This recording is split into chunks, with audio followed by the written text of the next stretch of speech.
Hoy vamos a empezar una nueva serie de exposiciones de la palabra de Dios que se centra en la primera epístola del apóstol Pedro, primera de Pedro.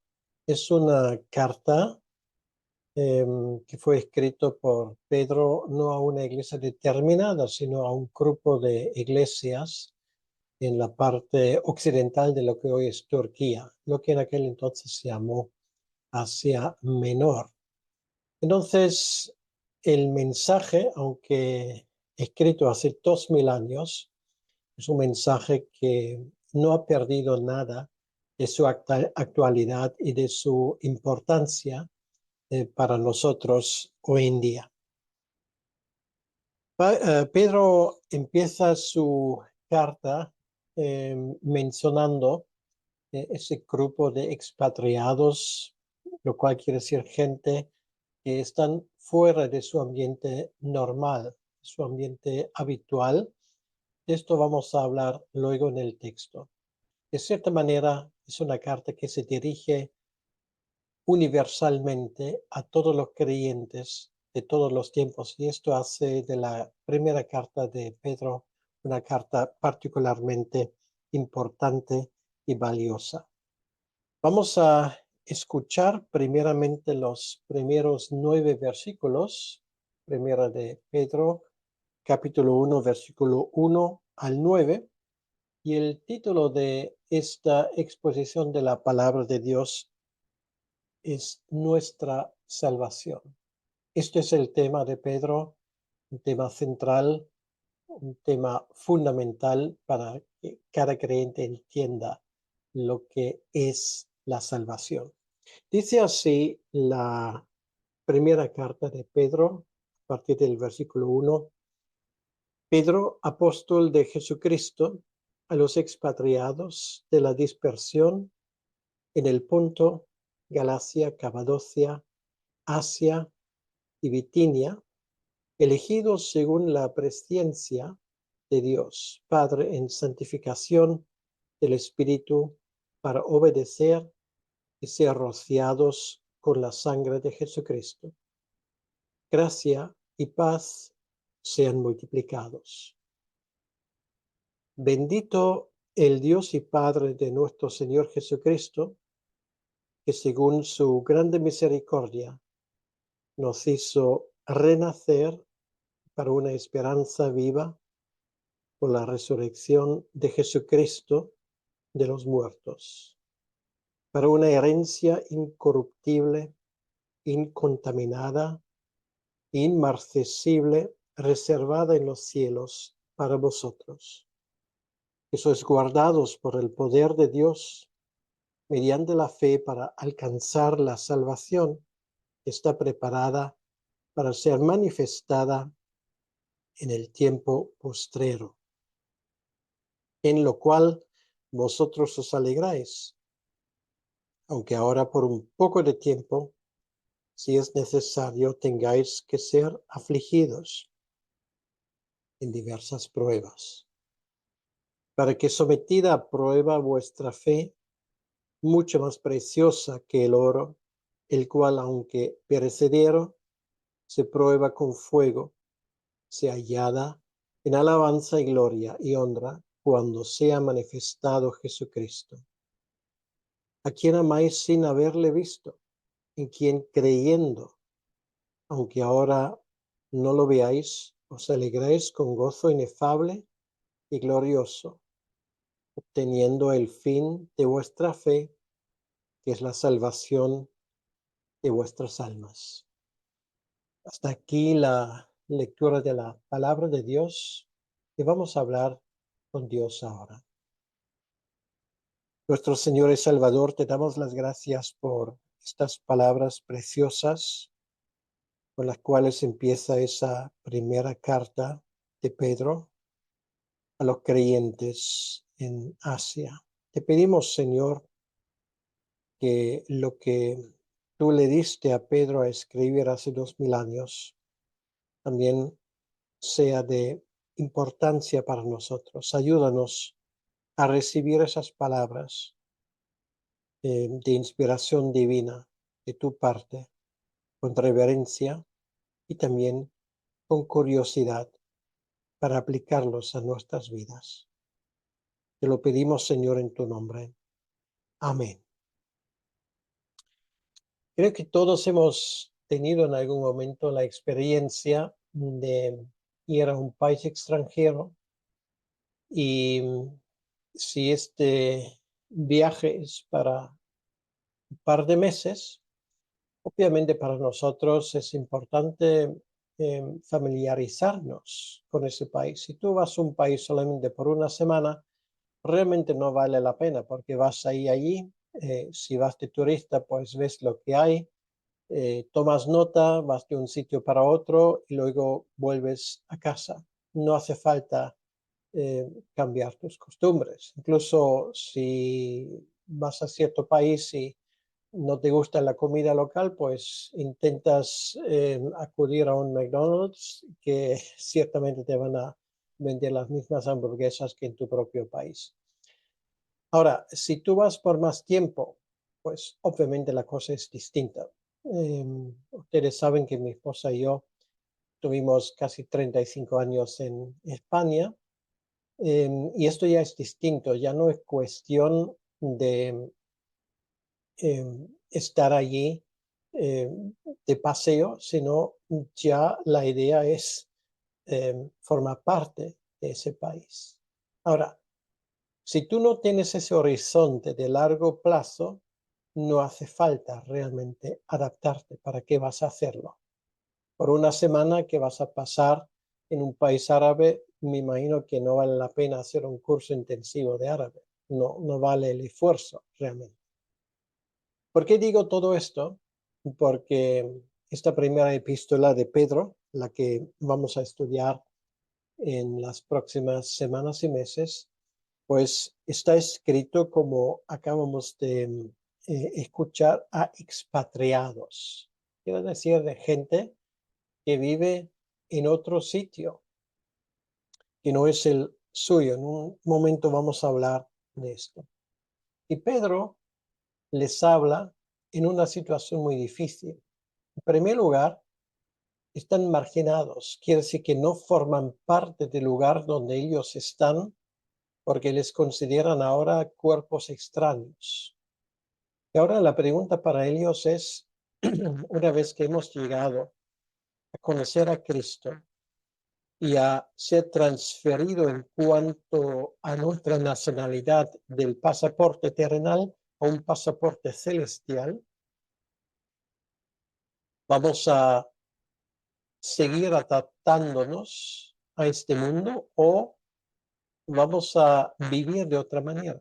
De eso se trata realmente. Se trata de vivir como personas en un país extranjero, pero por el poco tiempo que nos queda en comparación con la eternidad, ya no vamos a adaptarnos a las modas de este mundo, porque pertenecemos a otro país. Esto ya no es nuestra patria, este mundo no es nuestro hogar, sino vamos a la patria celestial, vamos a otro hogar que no es de este mundo.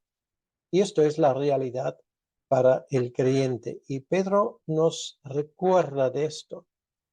Y recuerda de esto particularmente a la gente que recibieron sus cartas o esa carta en especial porque estaban además bajo persecución. Entonces, bueno, vamos a hablar primeramente del enfoque de nuestra salvación. No vamos a olvidar que el tema de este mensaje de hoy es nuestra salvación. Y vamos a hablar primero del enfoque de nuestra salvación. Lo tenemos en el versículo 1 y en el versículo 2. Estos creyentes a los cuales Pedro escribe en el punto Galacia, Capadocia, Asia y Bitinia, bueno, esto corresponde más o menos a lo que hoy sería el país de Turquía.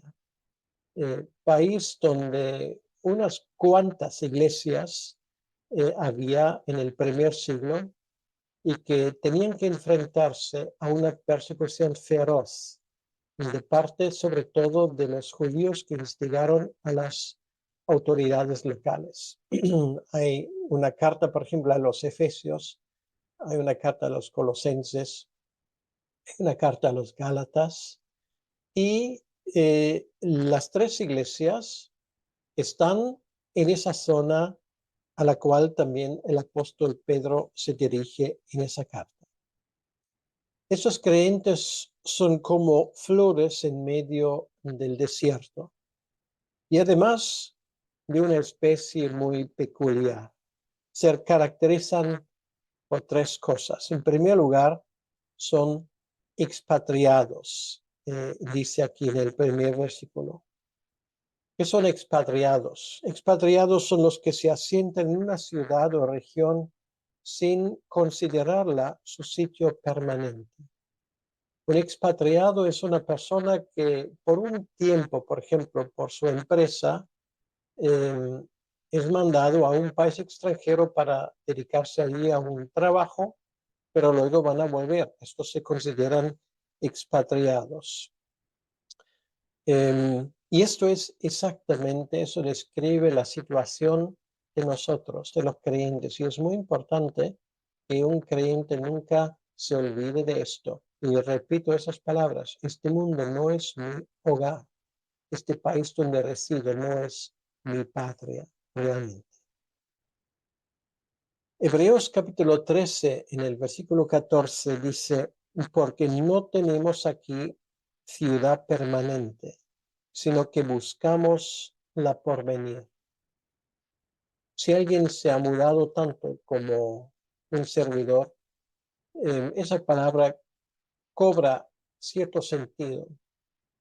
Si tú me preguntas ahora, bueno, ¿dónde está el sitio al cual tú perteneces?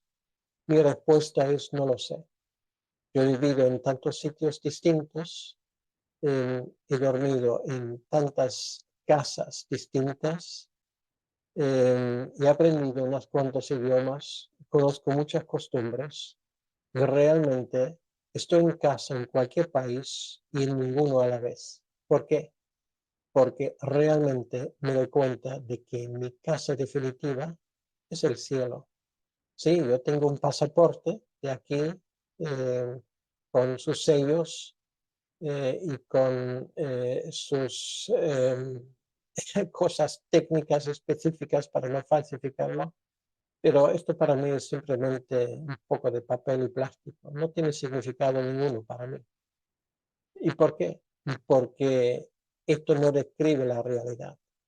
La realidad es que tengo un pasaporte invisible. No pertenezco, en primer lugar, a ninguna nación en la tierra. Mi Padre es el cielo. Mi Rey es el Señor Jesucristo. Y mi reino es su reino. Y esto es la realidad, por lo tanto, expatriados. No tenemos aquí ciudad permanente. Sí, ahora estoy aquí, donde resido en Alemania, y el día de mañana puedo estar en otro lugar cuando cambie la situación. ¿Me afectaría eso? Para nada. ¿Por qué? Porque sé que en este mundo no voy a tener un lugar permanente y de todos modos en algún momento me tendré que despedir. Un personaje que esto encarnaba más que ninguno en la Biblia es Abraham, que muchas veces es puesto como ejemplo de este peregrinaje que él no tenía un lugar que él podría llamar suyo, estaba de extranjero en un país extranjero, entre gente extranjera, y cuando finalmente llegó la hora de enterrar a su esposa, pues él tenía que comprar un terreno porque no tenía uno propio. Tenemos una nueva nacionalidad y esta nacionalidad es el cielo. Nuestro estilo de vida es distinto del estilo de vida de este mundo. Hemos aprendido nuevas costumbres al conocer a Cristo. Tenemos una nueva ética. Tenemos nuevos principios por los cuales vivimos y tenemos nuevas prioridades. Pero sobre todo una cosa, tenemos un nuevo Señor, al cual nosotros debemos fidelidad antes de cualquier otra persona de este mundo. Por lo tanto, nosotros tenemos muchas ganas de estar en nuestra patria, que no se describe en términos humanos, sino esa patria nuestra se describe en términos celestiales, eternos y divinos. Y por lo tanto, nosotros ahora no vamos a adaptarnos a las modas, a las costumbres de este mundo, sino vamos a dejar espacio para que estos rayos de la eternidad ya penetren en nuestras vidas. Por lo tanto, aquí lo primero, expatriados. Esto nos define y nos describe. Lo segundo que Pedro aquí escribe, somos expatriados de la dispersión, lo cual quiere decir que somos dispersos. Los creyentes ahora, bueno, en el siglo primero eso ya empezó. Había iglesias, unas cuantas las conocemos del Nuevo Testamento, en Roma, en Filipos. Había iglesias en Corinto, en Éfeso, en Colosas. Había iglesias en Antioquía, en Jerusalén, en Alejandría, en un montón de sitios. Y ahora, de los 210 países del mundo, no hay ni un solo país que no tenga por lo menos una iglesia, aunque esos creyentes tal vez tengan que reunirse de una forma clandestina. Pero sí, somos en este sentido dispersos por todo el mundo. Y la iglesia no es occidental ni oriental, ni blanca ni negra. La iglesia no es de capa social alta o de capa social baja. En cualquier sitio, en cualquier lugar, hay gente que ama al Señor Jesucristo y nos trae sin cuidado qué pasaporte tienen, cuál es su trasfondo, qué hicieron en la vida anterior. Esto en el reino de Dios pierde completamente su importancia. Por lo tanto, nuestros hermanos son aquellos que Dios ponen de nuestro lado irrespectivamente de su historia, irrespectivamente de su portfolio, irrespectivamente de su estado social, del color que tenga su piel o de lo que hayan hecho anteriormente. Porque hay una cosa que nos une, y esto es que tenemos el mismo Señor, somos redimidos por su sangre. Y esto es realmente lo que define nuestra nacionalidad. Sí, somos dispersos, internacional. En cualquier lugar se reúnen en este mismo momento, en iglesias, en casas, en prisiones, en el campo, en chabolas, en palacios. No existe ningún sitio sobre el globo terráqueo donde no haya por lo menos un grupo de elegidos de nuestro Señor. Y vamos a seguir creciendo. No estamos disminuyendo en números. Esto no ha hecho nada más que empezar. Y luego hay otra cosa que leímos aquí, después de los expatriados de la dispersión. Y bueno, creo que esto se define bastante bien. Si ahora, si quieren, en los comentarios en YouTube, pues pueden poner en qué país residen cuando vean este mensaje. Nos vamos a dar cuenta que habrá muchos países distintos. Pero hay otra cosa que nos define, y esto es lo que leemos en la primera parte del versículo 2. Somos elegidos según la presencia de Dios. Y esto es muy importante. Esa palabra presencia es una de las palabras más mal entendidas. Presencia no quiere decir que Dios mira a través de los siglos y a través de los milenios y ve que allá en el año 2000 algo, pues existe tal persona que se comporta bien y Dios dice, pues voy a elegir a esa persona. Esto no tiene nada que ver con presencia. Presencia significa otra cosa.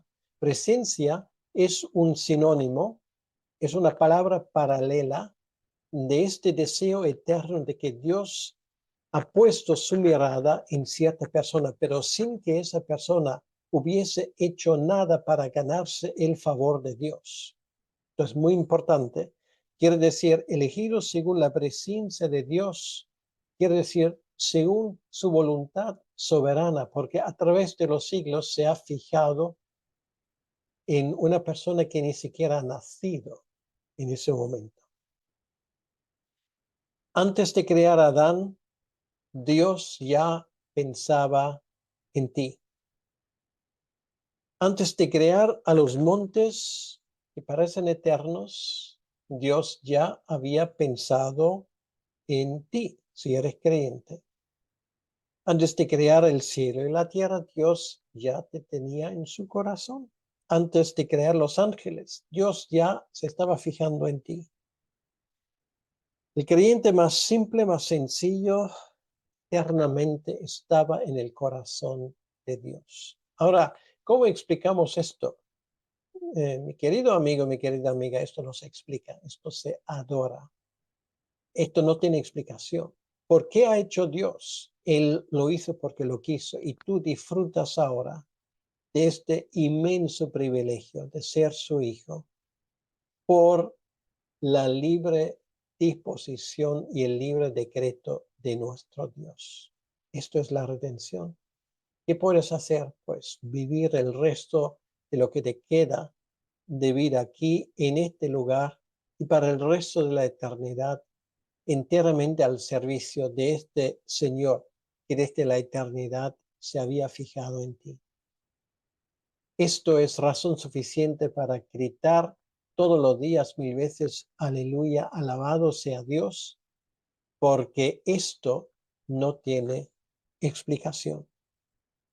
¿Y cómo consiguió Dios unirnos en un cuerpo y transformarnos en un pueblo? ¿Qué es el distintivo de ese pueblo llamado los cristianos que tienen sus embajadas en todos los países del mundo? ¿Cómo lo consiguió transformarnos en un pueblo especial? Y la respuesta la tenemos aquí por el Espíritu Santo. Dice aquí, en santificación del Espíritu. Esto lo vemos, lo que pasó en el día de Pentecostés. Había judíos de diferentes partes. La mayoría de ellos ya ni siquiera era capaz de hablar hebreo, hablaron su idioma local. Y nos dimos cuenta como Pedro, cuando él habló y los discípulos, ellos hablaron en idiomas extranjeros. Cada uno podía entender lo que el Espíritu les daba por decir. Había samaritanos, luego, donde pasó lo mismo, Hechos capítulo 8, Hechos capítulo 10, con el centurión romano. Y así, poco a poco, el Evangelio se extendió por el mundo. Y Dios está preparando un pueblo, añadiendo cada día, en ese mismo momento, gente a ese pueblo. Y esto es un milagro, es la obra del Espíritu Santo. Todo esto es la obra del Espíritu Santo. ¿Y cómo fue posible todo esto? ¿Cuál era la base? Lo tenemos aquí en el texto. Para obedecer y ser rociados con la sangre de Jesucristo. Por la sangre derramada en la cruz del Calvario. Dios dio su Hijo. Él pagó el precio de nuestro pecado. Y cuando Él se desangró en la cruz, pagó por el pecado de aquellos por los cuales Él iba a morir. Y esto es el pueblo de Dios de todos los siglos y de todos los tiempos. Esto es realmente la base, el secreto de nuestra nueva ciudadanía, la ciudadanía del cielo. ¿Y por qué lo hizo? ¿Por qué formó ese pueblo? Lo hizo para que ahora pudiésemos estar contentos, sentados en nuestros sillones, escuchando predicaciones de José Hutter y tomando un café mientras que lo estamos escuchando. ¿Es esto el fin de todo lo que Dios ha hecho? ¿Esto es el final en sí? No. Él lo hizo para formar un pueblo suyo que le sea obediente. Aquí dice versículo 2, para obedecer. Ya no importa lo que queremos nosotros. Y con todos mis respetos, la opinión que tú tengas ahora, lo que tiene que pasar en este mundo, no importa, porque Dios tiene sus planes y va a cumplir sus planes, va a cumplir todo lo que Él se ha propuesto. No importa lo que ahora queremos nosotros. Estamos aquí para obedecer a Cristo. Voy a leerlo. Para obedecer. Dice aquí en el versículo 2, Él hizo todo esto. Sí, yo sé que a algunos les cuesta obedecer más que a otros, pero al fin y al cabo, esto es nuestro cometido, obedecer a nuestro Maestro. Estamos aquí para obedecer a Cristo, para cumplir su voluntad y para anunciar las grandes obras del Señor. De esto van los versículos que vamos a estudiar, versículo por versículo, en el futuro, si Dios lo quiere. Somos el pueblo del pacto. Y para entender eso de ser rociado con la sangre, vamos un momento al Antiguo Testamento, a Éxodo capítulo 24, y vamos a leer el versículo 8. Aquí dice, entonces Moisés tomó la sangre y roció sobre el pueblo y dijo, he aquí la sangre del pacto que Yahvé ha hecho con vosotros sobre todas estas cosas. La sangre de Cristo es la sangre del pacto nuevo, del nuevo pacto. Somos rociados con esa sangre y por lo tanto pertenecemos al pueblo de Dios por medio de la sangre de Cristo vertida en la cruz. Esto es un pacto formal. Eternamente ahora Dios se ha juntado, se ha comprometido con toda su existencia, uniendo la suya con la nuestra. Y esto es algo que cada vez que celebramos la Santa Cena, estamos pensando y conmemorando este increíble hecho del nuevo pacto. Después de decir estas verdades fundamentales, ya en los primeros dos versículos, Pedro termina con el saludo que caracteriza a los apóstoles. Gracia y paz os sean multiplicados. Gracia y paz es el jerete griego y el shalom hebreo. Ambas cosas se juntan en nuestro Señor Jesucristo. Gracias, gracia y paz. Ahora, en lo que sigue a continuación, él sigue con ese tema de la salvación que es lo suyo, porque él quiere recordar al pueblo de Dios lo que es realmente exactamente lo que nos caracteriza. Y allí aprendemos dos cosas de nuestra salvación. En primer lugar, en los versículos 3 al 5, que nuestra salvación es eterna, y en los versículos 6 al 9, que nuestra salvación se afirma en el sufrimiento. Ahora, vamos con lo primero de cuáles son las características de esta salvación de la cual él ha hablado aquí. Lo primero que dice que es esta salvación es una salvación segura. Permanecer al pueblo de Dios es algo tan maravilloso que no podemos hacer otra cosa que alabar a Dios. Y así él empieza. Bendito sea el Dios y Padre de nuestro Señor Jesucristo. Bendecir significa atribuirle a Él, que es digno de nuestra alabanza, porque Él nos salvó. Esto es la base de nuestra alabanza. Él es fuente de nuestra salvación,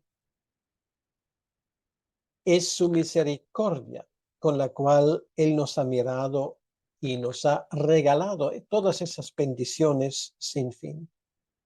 Dios se acuerda de nuestra miseria y quiere cambiarla. Por eso en el Nuevo Testamento, en las enseñanzas de nuestro Señor Jesucristo, tenemos esas parábolas, por ejemplo, de las ovejas o de la oveja perdida. Según su grande misericordia, misericordia es que cuando tú ves, por ejemplo, una oveja sucia que se ha perdido en el camino, que no sabe dónde está y no sabe qué hacer, y te acercas a esa oveja, la cuidas, la llevas a casa. Esto es misericordia. Y esa misericordia se hizo concreto por el instrumento de nuestra salvación, que era el nuevo nacimiento. Quiere decir, Dios es responsable de nuestra salvación, no nosotros. Que dice que según su grande misericordia nos hizo renacer.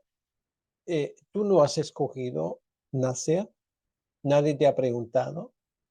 Tú no has escogido la familia, ni el lugar, ni el procedimiento, ni nada. Esto lo mismo se aplica plenamente a la salvación. Es obra de Dios y esto a veces nos cuesta mucho, no porque somos tan listos, no porque en algún momento pues tú finalmente te has sentado y ahora lo has pensado y has tomado la decisión de seguir a Cristo. No, esto sin la obra previa de Dios no funciona. Es Dios quien tomó la iniciativa. Es Dios quien puso todo a tu disposición para salvarte. Dios es responsable de tu salvación, no tú. Ahora, toda esa verdad él explicó en su momento a Nicodemo. Cuando dice Nicodemo, tú eres un grande, tú eres un teólogo de los más importantes entre los judíos.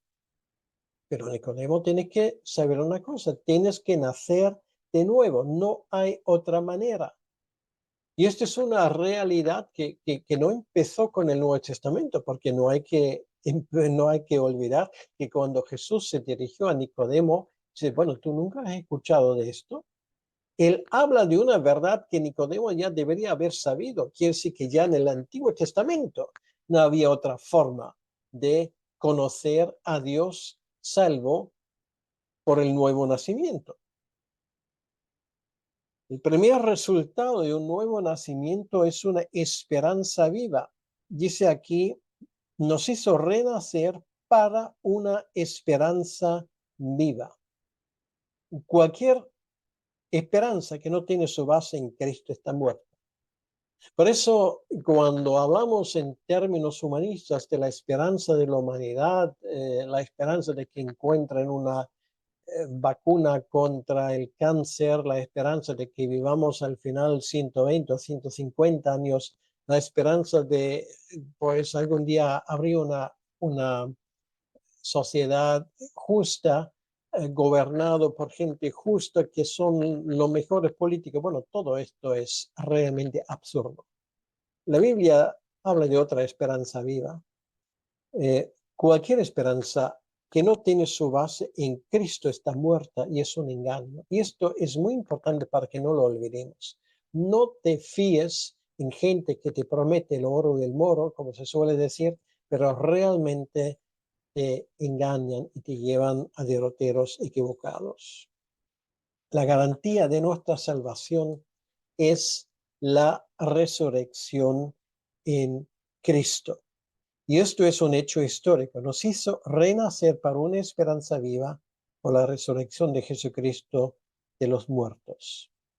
Pues nos damos cuenta ya que lo que tenemos aquí es un auténtico compendio de teología apostólica. O sea, lo que Pedro allí ya mete en los primeros 3 versículos, hay muchos que hablan de ese tema que no lo meten ni en 300 páginas. Increíblemente densa, eh, condensada y verídica es esa apreciación de Pedro.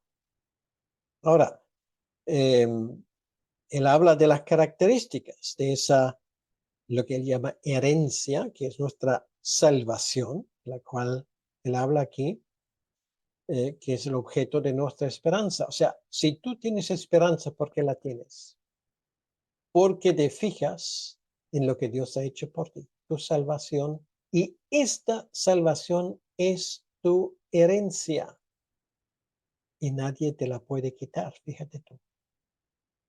Ahora, esa herencia tiene varias características. En primer lugar, es incorruptible, lo cual quiere decir que no muere ni caduca, como por ejemplo algunos alimentos, esto es para siempre. O sea, no disminuye para nada. En segundo lugar, es incontaminada, lo cual quiere decir que funciona, entre comillas, hoy, también como lo hará dentro de 10, de 100 o de 1000 años. No está influenciada por el mal. Y esto es la razón porque es una doctrina equivocada pensar que un día podemos ser salvos y otro ya no. Es incontaminada. Esto es imposible echarlo a perder. La tercera característica, que es inmarcesible, que no está sujeta a corrupción. Quiere decir, la calidad sigue siendo la misma. Todo el paquete de tus privilegios, lo que el Señor te ha dado, no pierde su sabor, sigue teniendo la misma calidad. Y luego, esto lo tienes seguro porque dice que está reservado en los cielos para vosotros. Esto lleva tu nombre y nadie te lo puede quitar. Bueno, tú sabes que hay ese tipo de publicidad engañosa donde te llega una carta y dice, bueno, tenemos un regalo reservado a tu nombre, o te ha tocado la lotería y esto es tu número. Bueno, estos son engaños y todo lo hemos visto en su momento, pero sí hay, vamos a decirlo así, un regalo reservado para ti que no es un engaño y que esto es la salvación. Y esto es una salvación segura. Dice, reservada en los cielos para vosotros. Bueno, ya hemos recibido la notificación, esto ya forma parte de nuestra vida.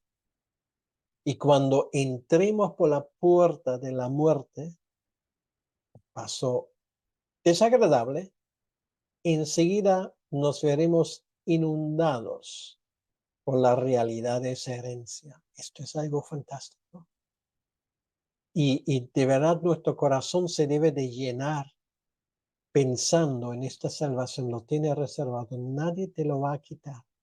Puedes pasarlo muy mal en esta vida, indudablemente. Cierra los ojos y piensa, esta salvación lleva mi nombre y nadie me lo va a quitar.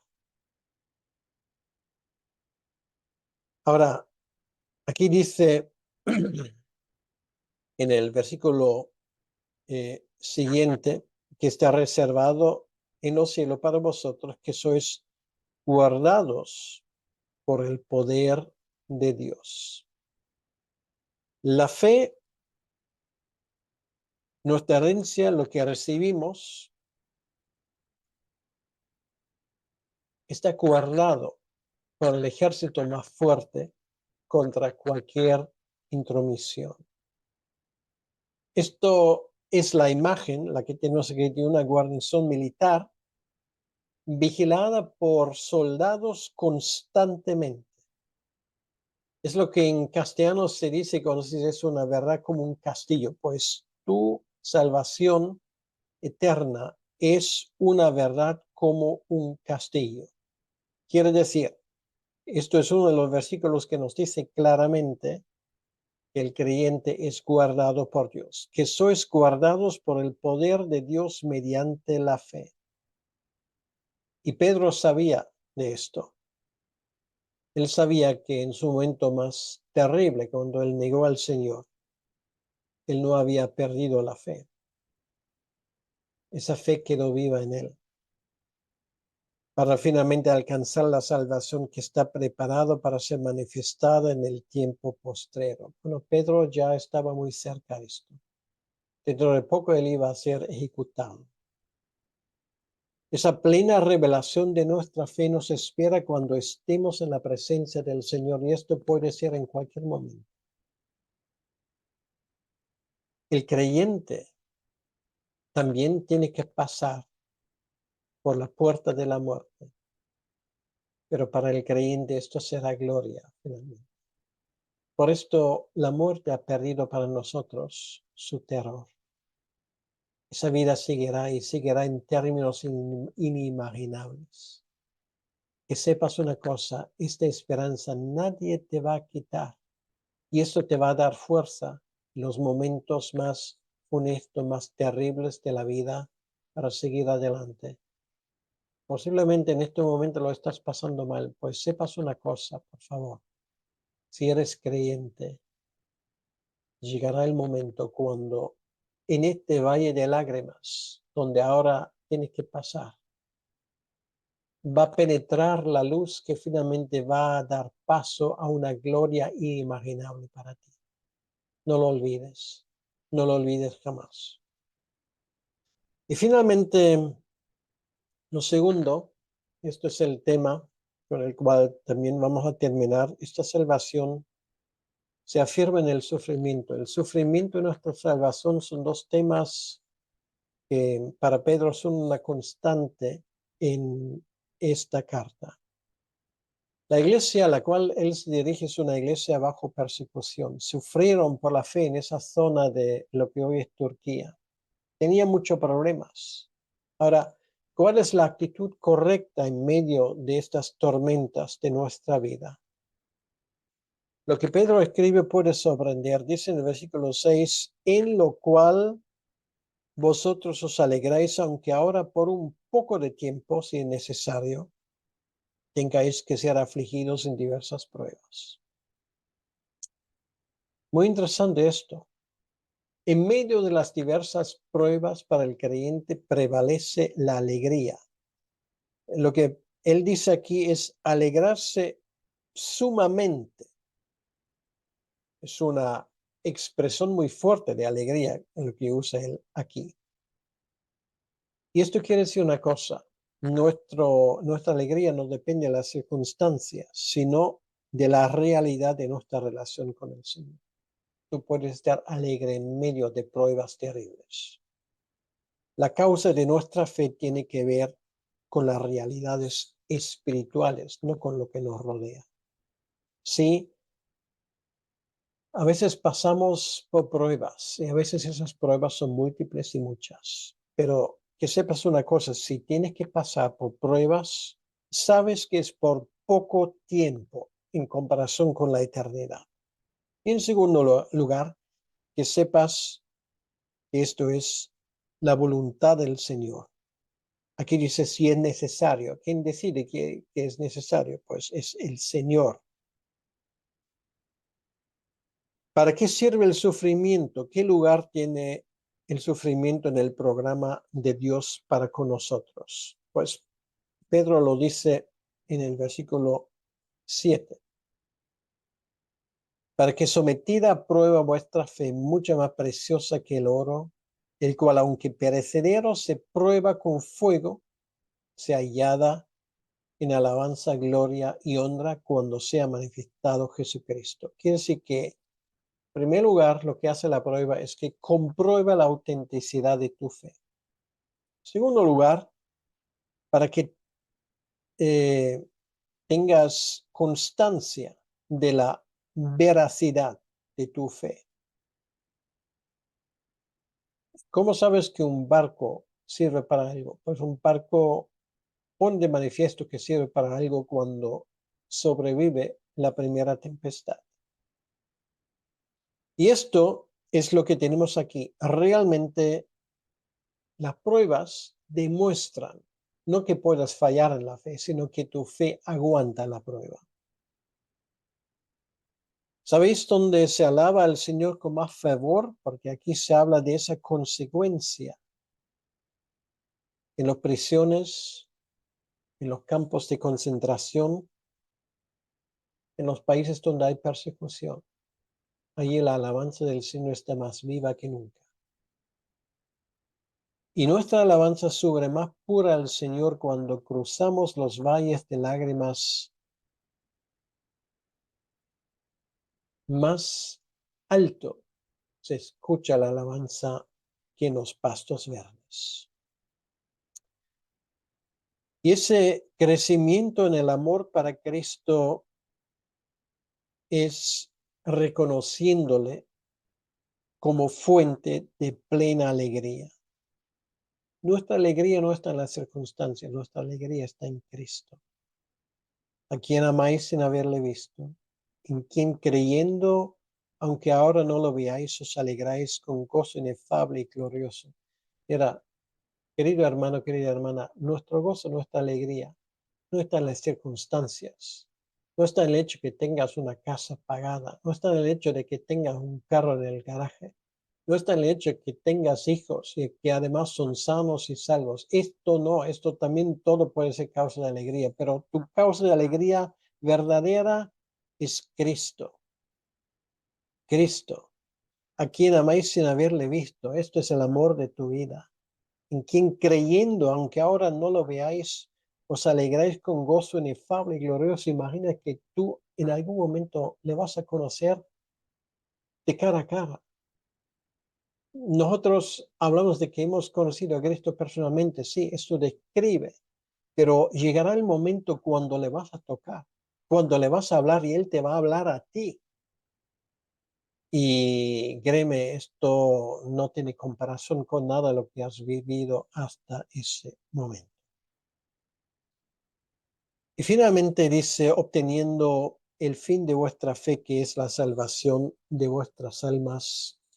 Eso será el momento cuando todo se consume.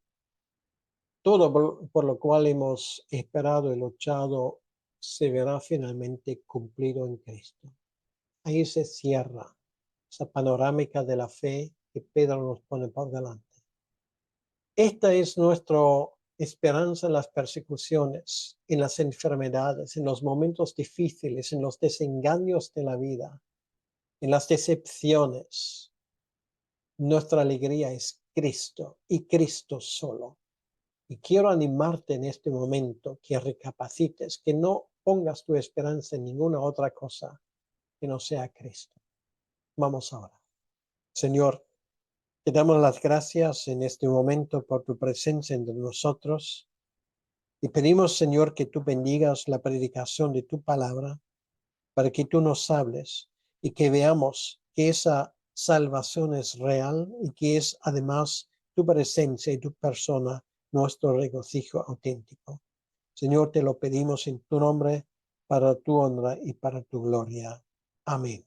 Que el Señor te bendiga.